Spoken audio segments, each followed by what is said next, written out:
A FUCAP Business School é a escola de negócios mais completa do Brasil, com ensino continuado que vai da graduação até o doutorado. Com sede em Vitória, a FUCAP é uma das top 5 instituições de ensino do país, segundo o MEC, e com certeza pode ajudar a alavancar sua carreira. Para saber mais, acesse www.fucap.br.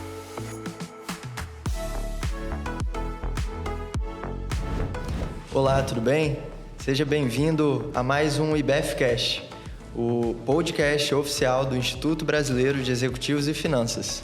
Eu sou o Matheus Cruz Almeida, atual coordenador do Comitê Qualificado de Conteúdo em Governança, Riscos e Compliance. E hoje eu tenho o prazer e a honra de estar aqui com 3 profissionais que eu tenho certeza que vão agregar muito valor para o debate que a gente vai ter aqui nesta manhã. Então eu queria iniciar chamando aqui para se apresentar a minha colega de CQC, Roberta Valiati, ela que é sócia e advogada no escritório Lima e Valiati Advogados. Roberta, muito obrigado pela sua presença. Se você puder apresentar um pouquinho quem é a Roberta e falar um pouquinho para a gente. Obrigada, Matheus. Deixa eu agradecer também aos nossos convidados por terem vindo hoje. Muito obrigada. Bom, eu sou sócia do escritório Lima e Valiati Advogados, eu sou mestre em Direito, sou especialista e atuo hoje com Direito Empresarial Trabalhista, Governança, Gestão de Riscos e Compliance também. Por isso que eu estou aqui no CQC do IBF. Show, isso aí. E como eu já pude dar um pequeno spoiler, né? Hoje a gente vai ter um debate muito legal, um tema que é relevante, acho que para a sociedade, principalmente para o nosso estado. E não poderia ser diferente, a gente tem aqui conosco hoje o Edmar Camata, né, secretário de Controle e Transparência do Estado do Espírito Santo. Eu que tive a honra de ser aluno dele na pós-graduação, Roberta também. Então, Camata, muito obrigado pela sua presença. E se você puder fazer uma pequena apresentação de quem é o Camata e falar um pouquinho para a gente, por favor. Legal, que bom estar aqui com vocês, né? Nessa instituição tão renomada, né? Eu que rodo bastante o Brasil falando sobre controle, sobre integridade, sobre transparência, a gente ouve falar bem da FUCAP em vários espaços. E aí, imagina a dificuldade que é ter esses 2 grandes alunos na sala de aula, né? Então, é um desafio para qualquer professor e foi muito bom, né? Foi uma turma que a gente conseguiu discutir bastante esses temas. Bom, e Edmar Camata quem é, né? Na prática, eu sou um policial, né, do governo federal, né? Policial rodoviário federal, que aprendeu muito com o controle, né? Durante 12 anos, eu venho do controle social, né? Que é uma das formas de controle, né? Eu era voluntário durante 12 anos em uma entidade de combate à corrupção. Quando vem em 2019, eu recebo o convite para assumir a Controladoria Geral do Estado do Espírito Santo.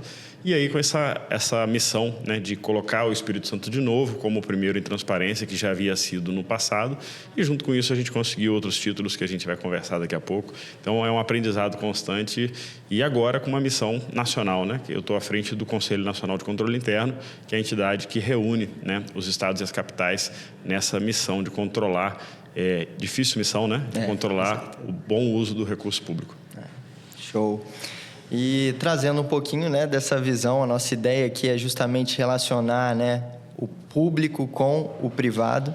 E trazendo a visão do privado, a gente tem aqui um grande amigo do IBF já, que faz parte do time aí de peso que a gente tem aqui no IBF do Espírito Santo, que é o Paulo Henrique, né, sócio fundador da Valor Investimento, uma das maiores casas de investimento do nosso estado e que também está fora do estado, né, Paulo? Então, Paulo, muito obrigado pela sua presença, Camata também. Se você puder, Paulo, falar um pouquinho de quem é o Paulo e trazer um pouquinho da sua realidade para a gente, seria de grande valor. Bom, primeiro, muito obrigado pelo convite de estar aqui com vocês. Uma honra estar participando dessa mesa tão nobre aqui, para esse bate-papo.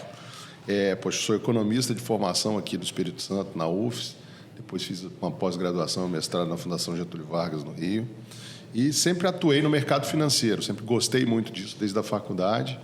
E há 22 anos atrás a gente fundou a Valor Investimentos, que acabou sendo a primeira casa independente de investimentos. A gente até então tinha algumas corretoras locais, instituições financeiras, mas, de fato, a gente construiu um modelo junto com a XP um pouco diferente de plataforma aberta de investimentos, carregando essa bandeira, né, independente, isto é, o cliente podendo acessar qualquer produto do mercado financeiro através de uma única plataforma.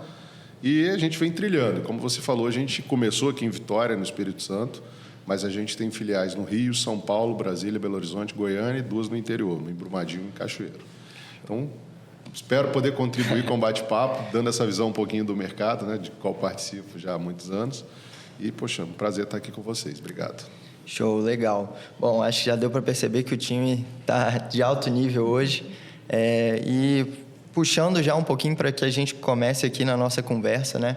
Hoje o tema que a gente vai propor, conversar e discutir aqui é justamente, né, o título que a gente bolou, né, Roberto? É como a boa governança pode trazer investimentos para o Estado. Então, para começar essa conversa, Kamata, você que tem facilidade em lecionar, é professor, né, na pós-graduação, queria pedir para que você explicasse para aqueles que estão nos ouvindo, aqueles que não conhecem, um pouquinho do que é governança e qual a importância dela no sistema de integridade. Muito legal. Bom, vamos lá. Vamos começar lembrando que eu acho que é falar um pouquinho sobre a contabilidade, né? Porque a governança não está ligada somente à área contábil, mas lá no início, quando surgiu a profissão de contador, ela era para quê? É porque surgiu a necessidade de representar financeiramente, contabilmente, né, para o proprietário da empresa, qual era o estado da empresa ali, né? Lá no início, né, desde as manufaturas e tudo mais. O mundo evoluiu, as coisas cresceram, os conglomerados começaram a aparecer, as empresas maiores. E aí a gente teve a necessidade de dar conhecimento dessa representação financeira de tudo para os sócios de empresas, né? Surgiram as figuras dos sócios e depois isso tudo mudou, né? Uma empresa é comandada por outra empresa e vira a necessidade de ter dados confiáveis para o mercado já e não só para os sócios, né? E com isso tudo a gente vê que estados e municípios e governos, de uma forma geral, têm também essa representação financeira e contábil das empresas. E o objetivo não é o lucro, né? Então, diferentemente de uma empresa, a gente está falando que a representação, a entrega dos governos, ela é muitas vezes social, ela é muitas vezes não quantificada financeiramente, né? Mas todo mundo quer um governo que, além de fazer o dever de casa, tenha contas em dia, né? Talvez o sonho de qualquer governante seja esse, né? A gente tem um governo que entrega no social, que faz o dever de casa onde ele tem que fazer, na educação, na saúde, né? Na segurança pública, mas tenha também, né, as contas em dia, pague seus fornecedores, pague seus servidores, né? Então, talvez a boa governança do ponto de vista público vá por esse caminho, né? E por que eu falo talvez? Porque existem governos que têm um perfil mais social e outros que têm um perfil mais econômico e que, às vezes, vão bem, né? De diferente modo. E aí, talvez esteja o mistério da política, né? Como que eu posso entregar coisas diferentes e, mesmo assim, ser bem avaliado, né? Então, no ponto de vista público, a boa governança, ela passa, eu acredito, necessariamente por fazer as entregas que se tem que fazer à população, usando a menor quantidade, claro, de recursos públicos, mas manter a organização das contas, né? E é nesse ponto aí que o Espírito Santo consegue, há 13 anos, ser nota A, por exemplo, e ter capacidade de pagamento exemplar no país, e isso sim favorece o mercado de atração de investimentos, né? Porque o investidor também quer saber que ele está num lugar que tem estabilidade financeira, né? Os bancos internacionais, quando vão financiar, eles olham isso e olham a área de controle também. Joia. Na verdade, assim, você falando, e eu só fico pensando na minha cabeça, para onde estão indo os meus tributos, porque eu acho que no final das contas é o que pesa para todo mundo. Vamos colocar aí, brincando, a gente tem 27,5% de imposto de renda, carga tributária em cada serviço, em cada produto, varia muito, mas a gente tem uma altíssima carga tributária. Quando eu penso em governança, assim, do meu ponto de vista quanto cidadão, eu fico pensando muito nisso, sabe? Para onde está indo o meu dinheiro? O que estão fazendo com parte do meu trabalho que eu entrego para o Estado? E aí eu vou passar agora uma pergunta para o Paulo, assim, nesse sentido, né? Esse foi o meu ponto de vista enquanto cidadã, né? Mas eu imagino que para as empresas seja algo parecido. Qual a importância dessa governança, desse controle da gestão do Estado, né? Para os investidores, num geral, assim, para quem, né, tem um dinheiro para investir, o que ele pensa, assim? Assim, pensando do ponto de vista do investimento privado, acho que um pouquinho vale para o público ali também.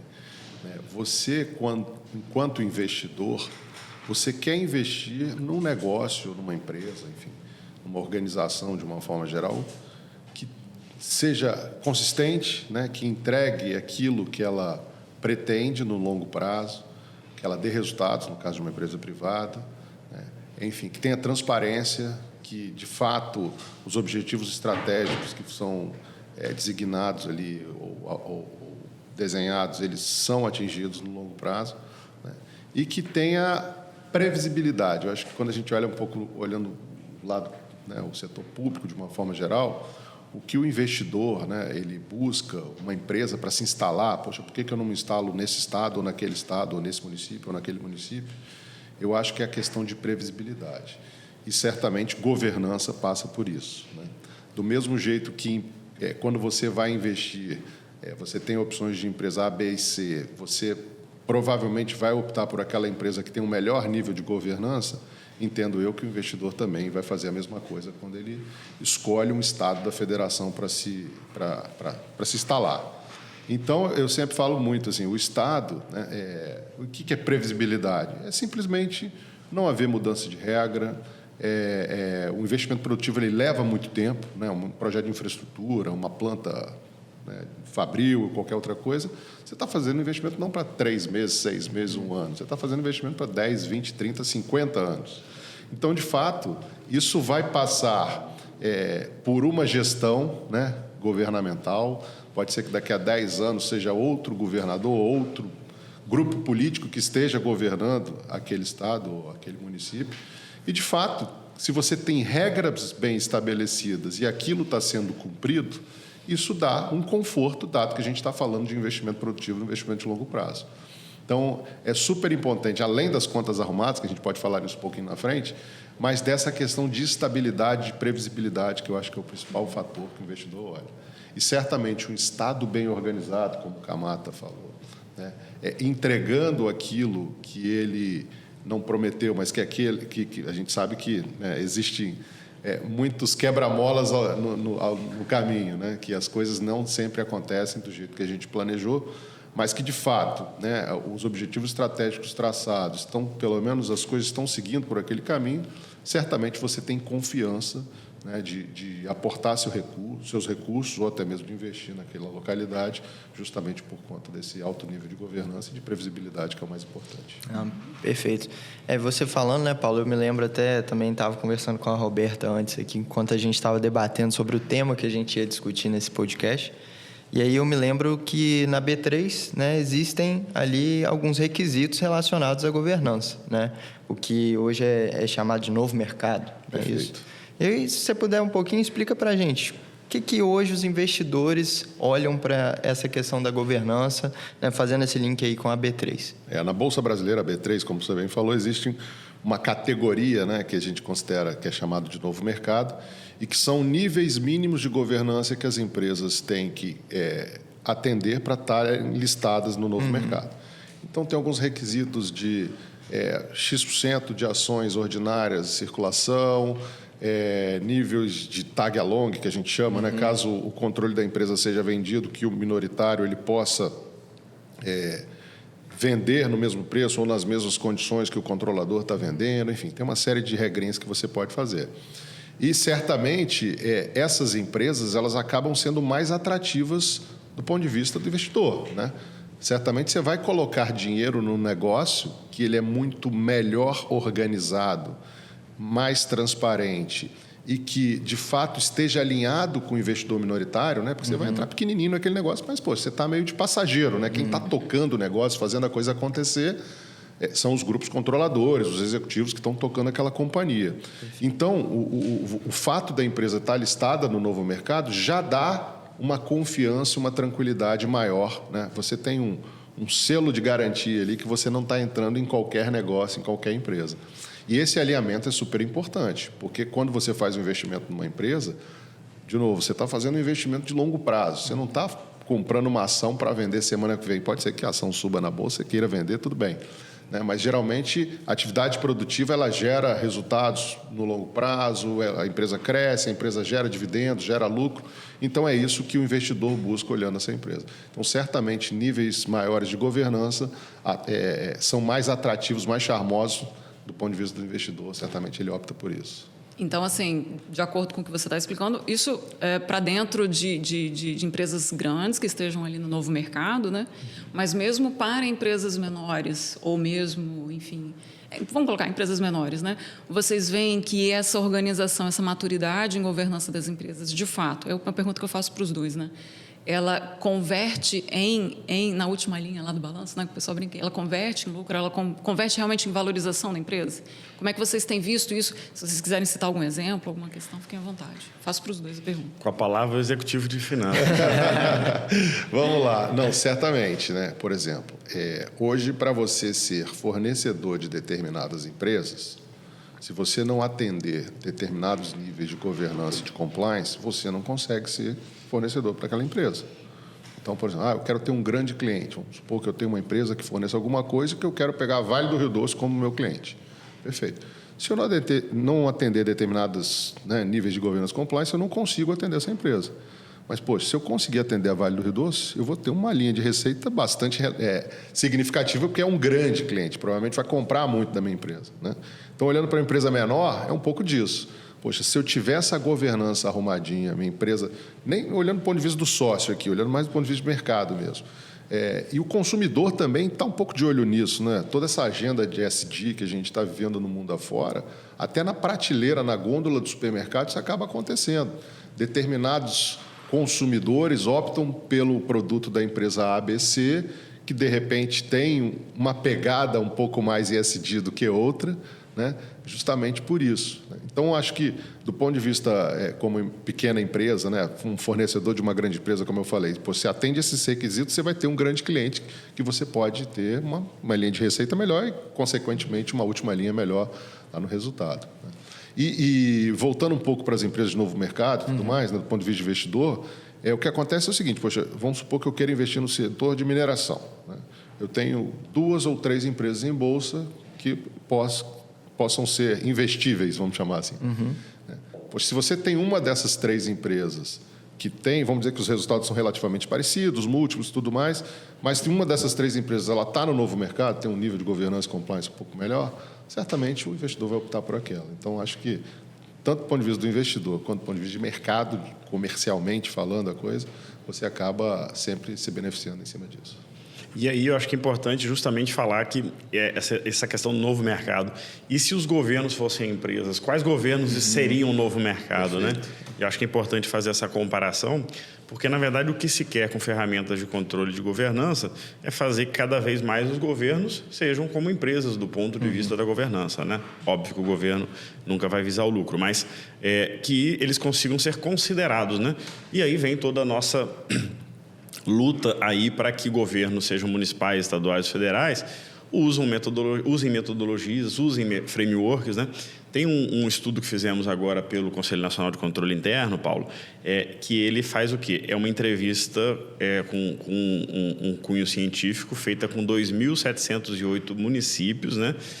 E a gente faz uma análise do ponto de vista do controle dos municípios. Então, ela alcança muitos municípios, então ela tem uma capacidade estatística boa de ser analisada. E nessa análise tem alguns números que saltam aos olhos, né? Um deles só 3% dos municípios têm um nível alto de controle, de estruturação das unidades de controle interno. Então, assim, isso assusta, né? Porque significa que 97%, então, não tem esse nível alto e os recursos públicos podem estar sendo usados com um controle baixo, né? E dos municípios que possuem algum nível de estruturação do controle, uma parte muito pequena, próxima de 1%, se inspirou em alguma metodologia. Então, assim, é muito tentativa e erro. Os 4 anos que passam entre uma eleição e outra, é muita tentativa e erro na área de controle, na área de integridade, na área de transparência. Então, daí agora o objetivo do Conselho Nacional de Controle Interno, onde estou como presidente, de chegar para esses municípios, especialmente os municípios que têm uma estrutura menor, com ferramentas para que eles alcancem um nível maior de estruturação desse controle, né? E a partir daí conseguir gerar resultados mais próximos desses que, por exemplo, para o mercado financeiro seria um novo mercado, né? E aí, naturalmente, a gente acaba falando também de ESG, né? Porque hoje está tudo conectado. Eu até estava lendo um artigo semana passada em que o início do artigo é justamente isso. é tudo a mesma coisa hoje em dia, né? Porque quando você pisa na área ambiental, você está pisando na governança. Quando você pisa na governança, você tem que alcançar o social, né? Então, aquela historinha lá do passado do Kofi Annan, da carta, né? Do desafio para as instituições financeiras, hoje repercute de uma forma, eu acho, até mais madura do que lá atrás, quando foi um desafio o ESG, né? Então, os governos começam a entender seu papel, as normas contábeis começam a ter uma importância grande no reporte contábil das empresas, né? E eu falo assim, a entrega principal do ESG para quem está no governo é você conseguir dialogar com as grandes empresas de uma forma lícita, né? Porque no passado o gestor ia conversar com uma grande empresa, o objetivo da empresa era o lucro. Por que ela estava conversando com o poder público, né? O poder público estava conversando com a empresa, o objetivo dele era o social, né? O que a empresa poderia entregar no social se o dono da empresa chegava e já falava assim, ó, meu negócio é o lucro. E talvez para conseguir o lucro ele financiava um político, era isso que ele fazia, né? E aí, então, o ESG vem para tratar isso de uma forma muito mais humana, correta, né? Transparente, né? E a gente não pode esquecer também, porque quando a gente fala de boa governança, Matheus e Roberto, assim, eu acho que as pessoas às vezes entendem mais o que é boa governança quando você fala do copo meio vazio. Quando você fala do copo meio cheio, é difícil ilustrar as coisas, né? O que é transparência? Transparência é ser transparente, né? Aí, o que é ser não transparente? Aí vamos para o copo meio vazio, né? Ser não transparente é você não conseguir ter acesso a dados públicos. Aí é no momento de pandemia, por exemplo, cientistas não conseguirem ter acesso à forma como a pandemia está se desenvolvendo no lugar, né? Tratada, né? E de várias outras formas, né? O que é ter uma governança ruim? Bom, nós estamos, por coincidência, gravando aqui a poucos metros de um terreno onde funcionava uma das maiores multinacionais do Espírito Santo há 25 anos, que era a Xerox, né? E a Xerox saiu do Espírito Santo como? Deixou uma carta dizendo que estava sendo achacada pelo Poder Legislativo. Então, assim, às vezes é mais fácil explicar. Matheus não sabe, Roberta não sabe, que eles são muito novos, né? Mas, assim, esse é o passado recente, né? Que era o quê? De uma governança muito negativa, de um alinhamento muito ruim entre o público e o privado. Assim, a gente tenta não entrar na parte política da conversa, isso foi um combinado nosso aqui, mas existem assuntos que estão aí bem em voga, coincidência ou não, nos últimos dias, né? Uma delas foi a questão de um de um dos conselheiros, né? O presidente do Conselho da Vale, que saiu há pouco tempo alegando falta de transparência ou alguns interesses, conflitos de interesses ali, né? E a gente tem as idas e vindas da Petrobras, né? Que a Bolsa enlouquece. Então, assim, esses exemplos não estão muito longe. Assim. A gente pode até não ter tido conhecimento, né, Matheus? Mas... que a gente não tinha idade para saber sobre essas coisas, né? Vocês Mas leram, os né? exemplos... Sim, eu li em algum livro, algum professor me falou onde Não sei, eu acho que um dia na pós-graduação... O professor que também leu. Mas, assim, os exemplos estão aí, né? E eles, às vezes, parecem coisas novas. Quando a gente fala em governança, né? O assunto parece, para algumas pessoas, muito novo, mas são coisas muito antigas e que estão no nosso dia a dia muito mais presente do que, às vezes, a gente imagina. Então, esses são casos, né? Que vieram, a gente está discutindo eles, inclusive, né? No nosso CQC. O CQC, acho que a gente não teve a oportunidade de explicar, né? Comitê Qualificado de Conteúdo do IBF. Então, a ideia é reunir profissionais de determinadas áreas do conhecimento, assim, para discutirem, tratarem e promoverem conteúdo qualificado nessas áreas. O nosso, no caso, né, governança, riscos e compliance. Então, a gente vem discutindo sobre esses dois cases. Assim. Então, não precisamos ir tão longe, não precisamos voltar a 20 anos atrás, mas a gente tem esses exemplos no dia a dia e é por isso que vocês estão aqui. Para esclarecerem para os nossos ouvintes. Né? Isso aí. Parabéns pelo trabalho. Eu estava vendo o Kamata falar e eu achei interessante um ponto que você falou, Kamata, justamente da conversa do poder público com essas empresas. E aí eu queria saber dos dois até, mas você que está mais ligado ao poder público. Você entende isso como uma prática para que o público possa influenciar as empresas, estar perto, trazer essa relação mais íntima com a empresa, para desenvolver justamente a maturidade da governança dessas empresas? Falando talvez aqui até da visão do nosso Estado, que temos empresas familiares, menores. Você acha que essa é uma boa prática para se adotar para o governo? Eu acho que ambos têm muito a aprender, né? Porque, assim, quando a gente fala que a boa governança é típica do que é privado, a gente vai esquecer muita coisa que aconteceu no Brasil recente aí, em que as grandes empresas estavam envolvidas em escândalos, né? Então, assim, eu acho que tratar como a boa governança um monopólio de uma área ou de outra é esquecer que a gente tem grandes bons exemplos em qualquer área, né? Quando a gente pega um estado como o Espírito Santo, em que assim, não tem questionamento de que as contas públicas estão em dia, de que é um exemplo para o Brasil, né? E que a ponto de alguns palestrantes nacionais virem aqui e soltarem frases assim, que repercutem no Brasil inteiro, né? Teve um até que foi muito polêmico, que era um da CBN, que falou, eu esqueci o nome dele agora, que falou que o Brasil tinha que ser mais Espírito Santo e menos Rio de Janeiro, né? Então, assim, é uma frase polêmica? Mas ele explicou depois isso. Ele falou, gente, eu explico, calma, né? Então, assim, mas é porque realmente o bom exemplo ele pode aparecer, né, em qualquer área, e onde ele aparecer a gente tem que frutificar ele, né? Então, o Espírito Santo tem cases de empresas familiares que são absurdamente interessantes, né? Eu não sei se a gente pode ficar citando nome, não, mas eu acho que eu sempre falo que o que é bom a gente pode, exatamente, né? Isso.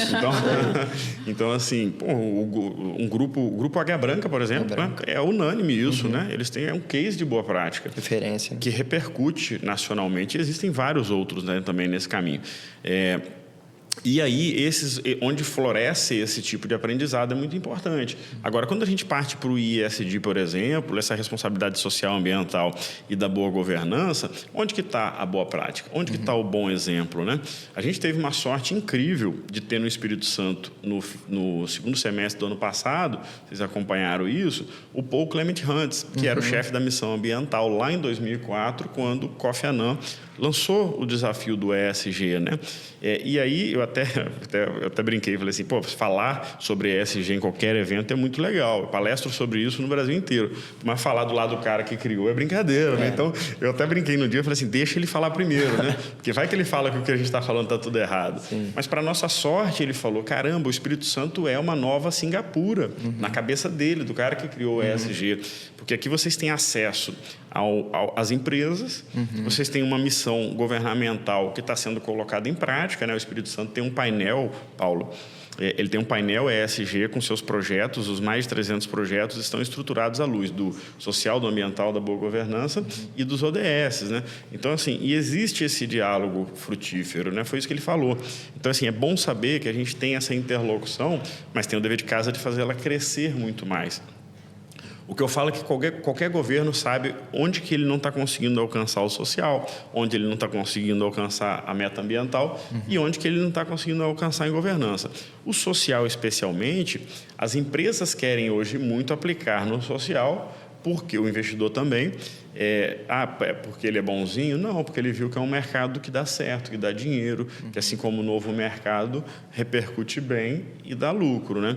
Então, e o governo sabe onde ele vai mal. Então, por que não abrir esse social do governo que ele não consegue atender para onde a empresa quer atender e não sabe como, né? Então, acho que é uma conversa muito frutífera. Perfeito. E aí, abordando já um pouquinho aí mais para o lado do nosso estado aqui, a gente sabe que recentemente o estado recebeu uma nova certificação, né? E aí eu queria que você falasse um pouquinho, Kamata, do que é essa certificação, né? Do que se trata exatamente, né? E como ela vem agregar valor, né? Legal. Essa certificação é o nível 2 do IACM, né? O IACM é um índice que mede capacidade de auditoria.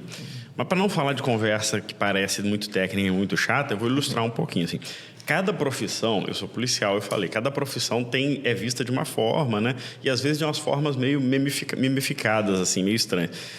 O policial, ele acha muito estranho quando um pai, por exemplo, chega com a criança e fala assim, ele vai te prender, hein? Então, assim, é muito normal de ver isso, né? Eu, às vezes, fardado na rodovia, eu já vi dezenas de vezes, né? Você para o carro a bordo, o pai não fala para a criança, ele é o policial, ele prende bandido. E eu fico pensando na cabeça das crianças, o que é crescer falando assim, o policial vai te prender.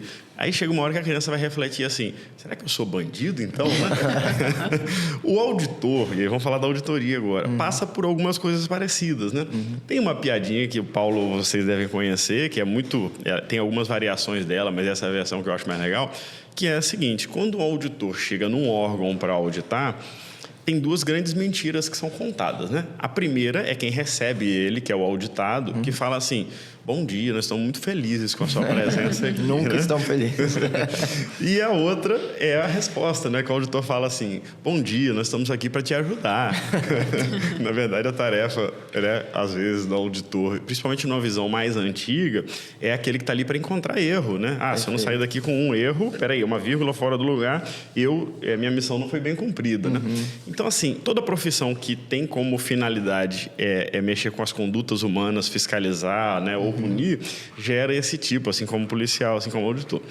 E como eu falei aqui que o diagnóstico que o Conselho Nacional de Controle Interno fez trouxe uma realidade muito dura, que é o quê? De baixa estruturação do controle nos governos, então a gente busca o quê? Fornecer para os estados e para os municípios o quê? A metodologia que dá certo em alguns lugares do mundo, né, e que são globalmente boas práticas aceitas. O IACM é uma delas. E, obviamente, ao assumir a presidência do CONAS, eu falei assim, o Espírito Santo tem que ser boa prática também nessa área, né?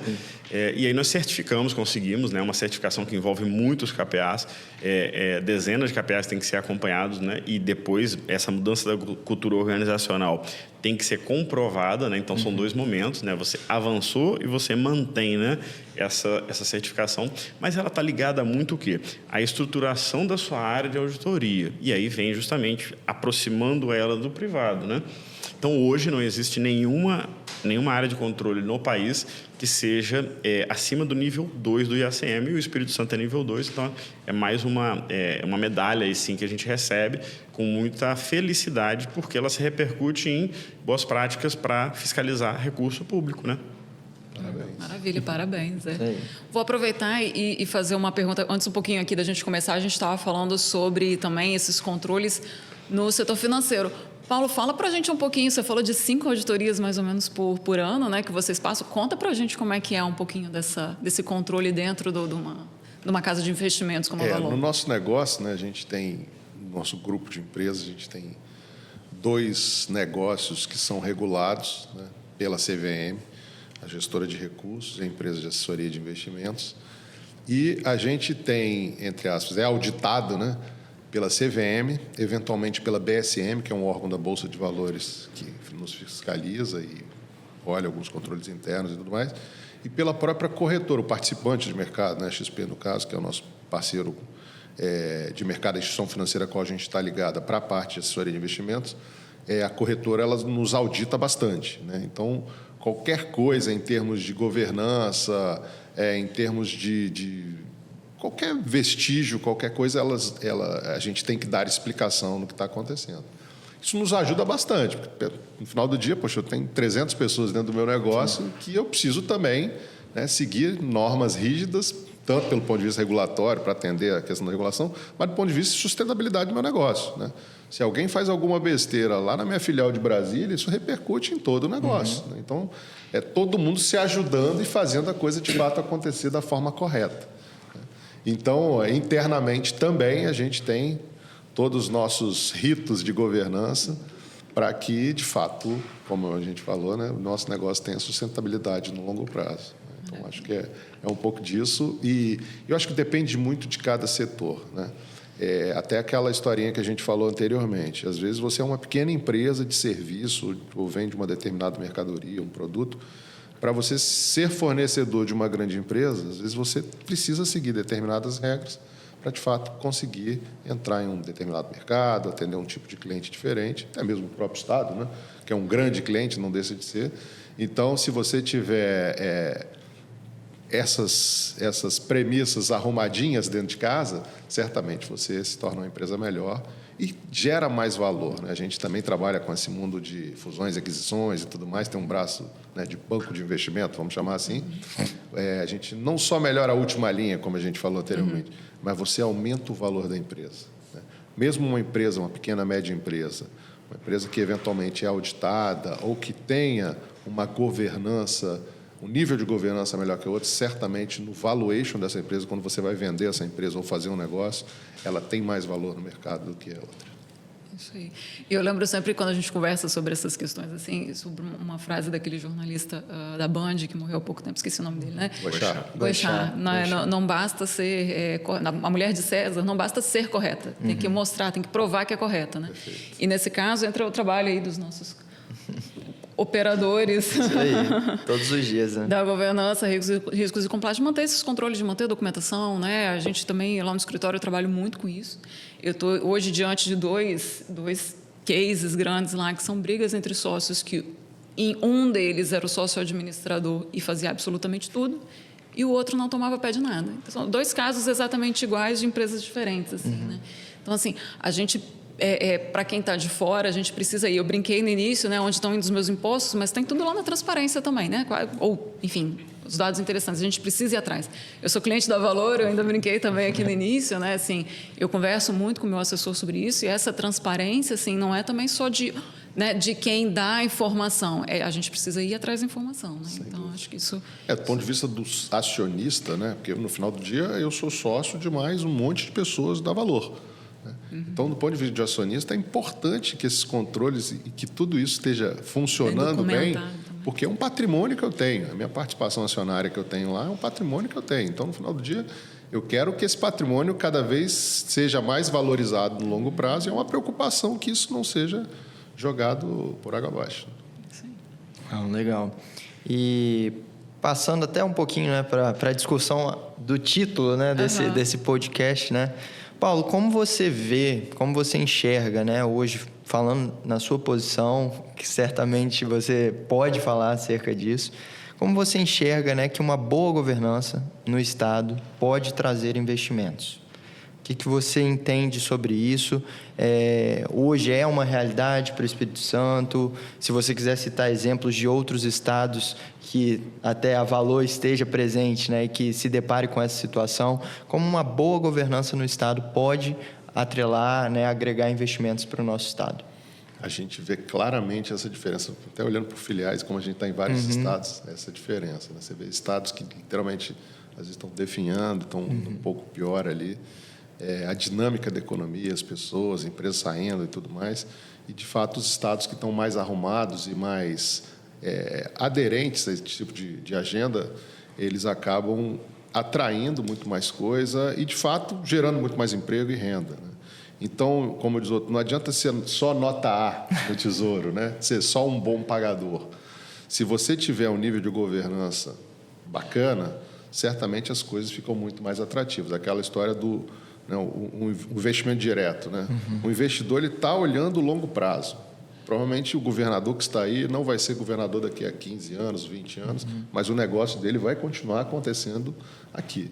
Então, se determinadas regras continuarão a ser cumpridas, ou existe uma legislação e controles, enfim, que, independente de quem esteja no poder, esteja cumprindo, é isso que ele precisa. Eu falo sempre assim, tanto o Estado como a iniciativa privada, elas têm que trabalhar junto, né? Interesse do Estado, que tem empresas fortes, geradoras de tributos, de desenvolvimento, de renda, de emprego e tudo mais, né? Porque tudo fica melhor, né? É o que você falou, às vezes alguma lacuna, a empresa ajuda a atender, a cumprir, né? E o outro lado também, né? O empresário, o investidor, ele quer estar num ambiente em que não seja atrapalhado. Às vezes, não precisa ajudar, mas não atrapalhar, tá ótimo, você tirar as coisas da frente. E, poxa, hoje é de fato o que a gente enxerga aqui. Né? A dinâmica da economia do Espírito Santo, ela é muito atrativa nesse sentido. Né? De fato, poxa, é um governo pró-business que tenta ajudar ao máximo, tirar as coisas da frente para que as coisas aconteçam. Lógico que sempre seguindo todas as regras, né? Não atropelar o ambiental, não atropelar determinadas agendas que são super importantes. Mas, de novo, eu sempre falo, o empreendedor, né? A maioria dos empreendedores, né? Bem intencionados, como é que eu preciso aqui? Quais são as regras que eu tenho que cumprir? É isso aqui? Então, simplesmente, é só não botar nada na minha frente que eu vou fazer. O risco é meu, né? Como empreendedor, de fazer a coisa acontecer. Então, o fato de tentar ajudar a tirar as coisas da frente, incentivar que a iniciativa privada, as empresas ou as indústrias sejam cada vez mais fortes dentro desse ambiente, todo mundo acaba sendo beneficiado. Né? O cidadão, porque, poxa, vai ter melhores serviços por parte do Estado, que eventualmente arrecada mais e tudo mais, vai ter mais emprego, né? Enfim, então todo ecossistema acaba sendo beneficiado por isso. Então, é super importante que essa relação, né?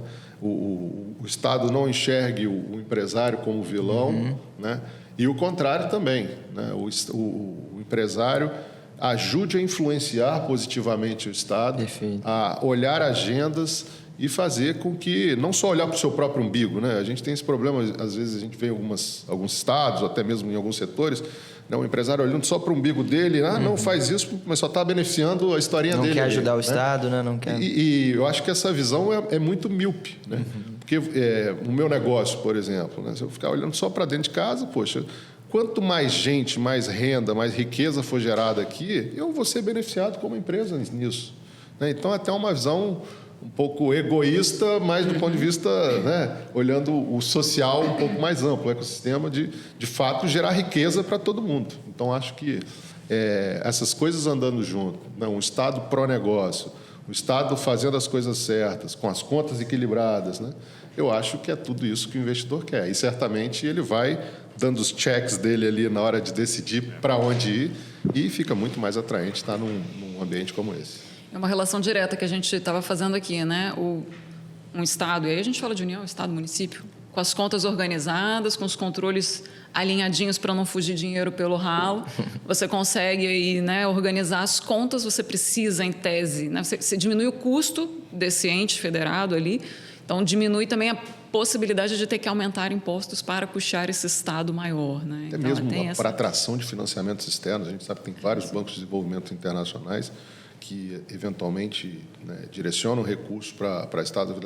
Certamente ele vai querer emprestar, entre aspas, dinheiro para um bom pagador e que esteja cumprindo as suas regras e o alto nível de governança, né? O custo do funding, eventualmente, acaba ficando mais barato nesse sentido. Então, todo mundo se beneficia com isso. Perfeito, legal. Agora já caminhando aqui pro fim, né? Mas ainda trazendo um pouquinho do tema, eu acho que algo interessante que a gente tem visto muito hoje em dia é a respeito das inovações e da tecnologia, né? E aí, Kamata, hoje eu enxergo que muitas pessoas têm quebrado esse tabu, muitos estados têm quebrado esse tabu, né, e trazendo tecnologias, inovações para dentro do poder público. Hoje, no nosso estado, existe alguma ferramenta, alguma tecnologia que está sendo implantada, talvez nos nossos controles internos, auditorias, que possam também agregar valor na maturidade dessa governança?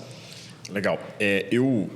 Primeiro que o governador costuma... É uma fala reiterada dele, né? Fala assim, nem tudo são flores, né? Então, só pegando um gancho aqui no que Paulo acabou de dizer, o Espírito Santo tem desafios naturais, de ser um estado pequeno, de população menor do que vários outros estados. A atratividade natural para esse mercado nosso é pequena, né? Então, o Espírito Santo tem que ter diferenciais, né? Então, quando o Espírito Santo entrega resultados do ponto de vista de governança, é justamente porque sabe que, se for depender do mercado, nosso mercado é pequeno. Se for depender de outras condições, infraestrutura, que a gente depende muito, né, obviamente, do governo federal, existe uma parte da infraestrutura que é uma demanda histórica represada, né? De rodovias, de portos, de aeroportos. Então, essa malha toda, né, viária. Então, assim, são dificuldades naturais. E, obviamente, a gente tem que contrapor essas dificuldades naturais com o quê? Com eficiência, né? Com diferenciais competitivos do mercado. E aí, assim, a tecnologia, obviamente, é uma delas também. Eu estive em um estado há 15 dias falando para os municípios do estado. Eram mais de 200 municípios naquele estado, e eu falei, e era sobre tecnologia, o painel, né? E eu falei assim, deixa eu medir um pouco aqui, né? Eu falei assim, quantos municípios têm processo eletrônico, que é o mínimo, é o básico, né? Para não ter processos em papéis, lentos. Ninguém levantou a mão. Então, assim, no ano de 2024, a gente ter essa realidade assustador, muito assustador. Né? Você ter 200 municípios ali que não tem uma tramitação eletrônica de documentos, que são dados não estruturados, que você não consegue medir, comparar, gerenciar, fiscalizar, auditar e usar, né? E dar uma resposta em tempo razoável. Né? Porque se tem que o papel ir para um setor, para o outro, imagina o tempo que isso gasta. Exatamente. Hoje em dia a gente não tem mais tempo para isso. Essa cadeia de governança que você não aceita que exista no seu escritório, né? Um documento em papel que você não aceita que exista, enfim, que nós não aceitamos mais, que é o ponto de partida para tudo, né? Eu até brinquei com eles, porque a gente usa nas apresentações uma escadinha que mostra de 1 a 5 o nível de governança de dados que você tem, né? E eu falei, pessoal, então estamos todos aqui no nível 1 da escadinha, e a boa notícia é que a escadinha não tem nível 0, ninguém vai cair, né? Mas assim, uma forma divertida de tentar mostrar para eles ali, ó, estamos muito mal, né, e tal, mas a escadinha começa no 1. Mas inclusive ontem o governador estava lançando um prêmio de inovação, né?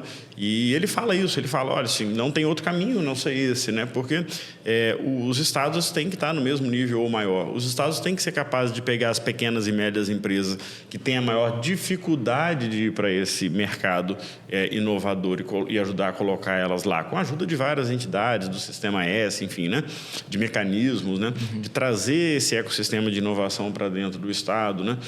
Quando a gente fala, por exemplo, dessa cadeia de inovação, é óbvio que o Espírito Santo está muito distante dela do ponto de vista logístico, mas é óbvio também que muita coisa pode ser feita, porque quando a gente fala da sustentabilidade, por exemplo, o pequeno e o médio empreendedores, se eles não tiverem o diferencial, eles vão estar fora do mercado, não porque não inovaram, mas porque o custo deles de entrega vai ser maior, né? Um fazendeiro, um grande fazendeiro ou um médio fazendeiro que está lá no Goiás, Mato Grosso, eles não vão ser competitivos se eles pagarem energia elétrica, se eles não produzirem energia elétrica. Se eles usarem um trator a combustível fóssil e não a energia que eles mesmos produzem. E eles já entenderam isso. Falou, pô, então a questão é custo, né? Então a tecnologia me coloca no custo menor. A sustentabilidade me coloca num custo menor. E com um custo menor e com a sustentabilidade, eu passo a ter certificações que me permitem não vender só para o meu vizinho, mas vender para o mundo todo. E aí a certificação... Então, toda vez que a gente fala dessas palavrinhas todas aí, da governança, do compliance, da integridade, da sustentabilidade, você vê que elas estão sempre unidas, né? E o ambiente de inovação é o que vai colocar realmente esses pequenos, esses médios principalmente, o agricultor, né?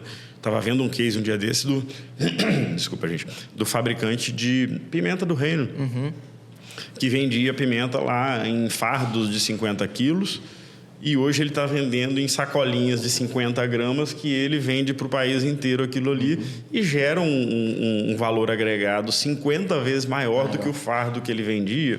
Gente, mas isso é o básico, né? Que a gente poderia estar pensando há anos com as rochas ornamentais, com petróleo, com tudo mais, né?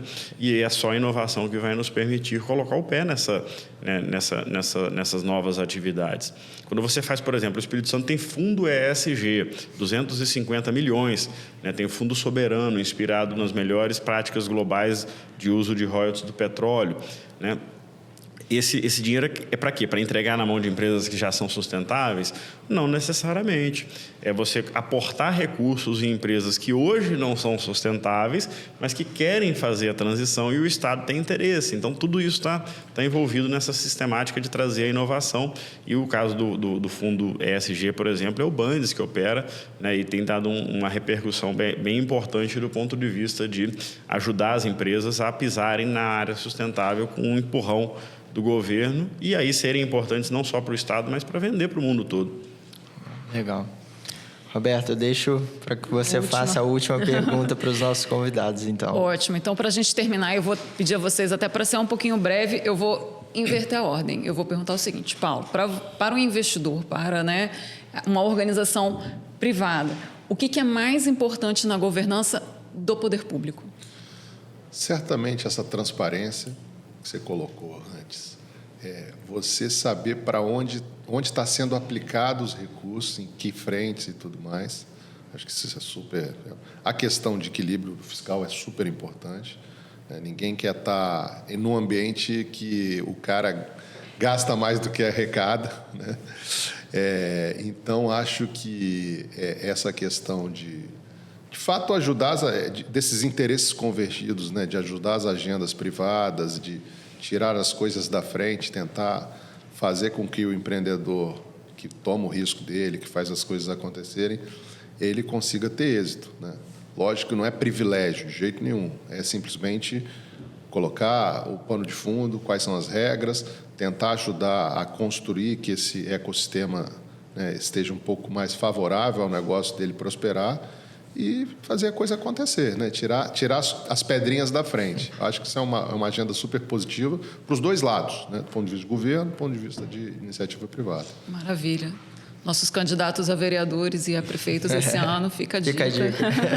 E agora, Camata, do ponto de vista do governo, assim, né? Numa relação com o ente privado, qual é o principal item, né, num sistema de integridade ou da governança deles que o Estado mais valorizaria, né? Olha, eu acho que o Estado valoriza muito quando ele já tem a cabeça uma cabeça nova, né? Há bem pouco tempo, o parceiro, né, dos governos era aquele cara que financiava as campanhas, né?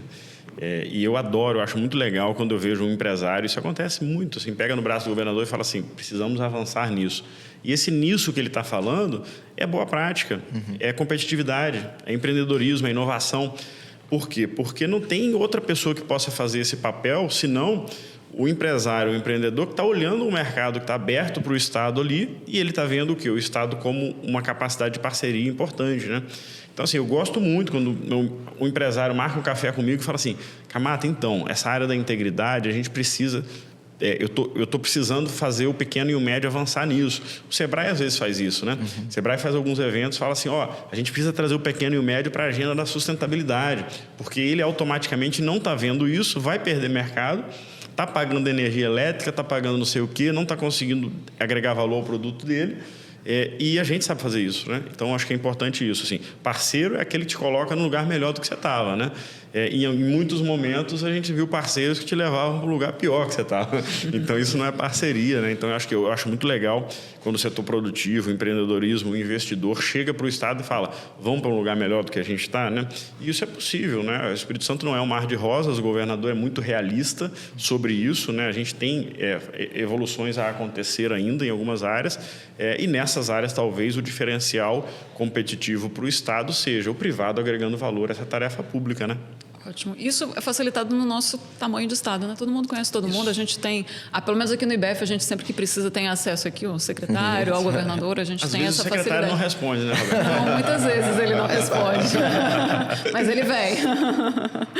Gente, obrigada, viu? Obrigada mesmo novamente pelo convite. Isso aí. Matheus. Em nome do IBEF, muito obrigado pela agenda de vocês, pelo tempo disponível. Em nome do CQC também, a gente fica muito feliz de receber duas figuras que certamente agregam e muito em conteúdo de qualidade, né? E também deixar aqui o recado àqueles que nos assistiram. Agradecer a presença de todos aí que contaram conosco até agora, assistiram, ouviram essa conversa que eu tenho certeza que agrega valor para todo mundo. E pedir para que você se inscreva no canal, deixe o seu like, comente aí aquilo que você achou da conversa, aquilo que você tem de ponto a acrescentar. E siga a gente nas redes sociais, conheça um pouco mais do IBEF e fique aí porque em breve vem mais podcast do IBEF Cash. Beleza? Um abraço a todos e até a próxima. Esse podcast tem o apoio dos mantenedores do IBEF, sendo eles: Categoria Diamante, ArcelorMittal, Banestes, Cesan, Cicobi e Vale. Categoria Master, Apex e Med Senior. Categoria Sênior, da Luz Risk Nemer Advogados Associados e FUCAP Business School. Categoria Pleno, Grant Thornton, Machado Mazei e Pinho Advogados e Time Now. Apoiadores: Accounting Contabilidade e Consultoria, Ativação, Rede Vitória, FUCAP Solutions, TV Tribuna, TES Contabilidade e TV Capixaba.